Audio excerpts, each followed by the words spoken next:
महत्त्वाची बातमी, उद्धव ठाकरे गट आणि राजू शेट्टींमधील चर्चा फिसकटलेली आहे अशी माहिती सूत्रांकडून कळते। ठाकरे गट हातकणंगले मतदारसंघात आपला उमेदवार देणार आहे। राजू शेट्टींनी मशाल चिन्हावर निवडणूक लढवण्याबाबत त्यांचा आग्रह होता, मात्र राजू शेट्टींना प्रस्ताव मान्य नाहीये। अपक्ष म्हणून ते निवडणूक आता लढवणार आहेत अशी माहिती सूत्रांकडून कळते।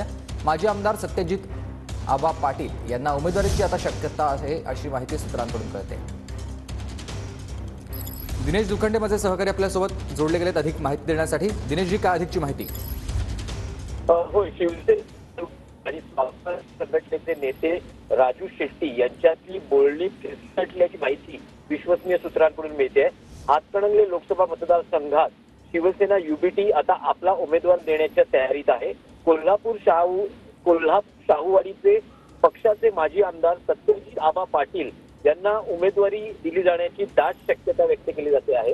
राजू शेट्टी यांनी मशाल चिन्हावर म्हणजे शिवसेना युबीटी पक्षाच्या चिन्हावर निवडणूक लढवावी असा आग्रह होता। उद्धव ठाकरे, संजय राऊत यांच्याशी राजू शेट्टी यांची या अगोदर दोनदा बैठकही झाली होती, मात्र राजू शेट्टी यांना हा प्रस्ताव मान्य नाही।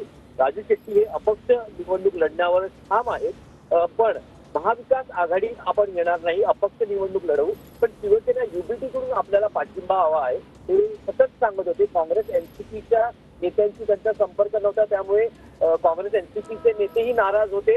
जर महाविकास आघाडीचा पाठिंबा हवा असेल तर तिन्ही पक्षांची बोलणी किंवा पाठिंबा मागण्यात यावा असं काँग्रेस एनसीपीकडूनही सांगण्यात आलं होतं।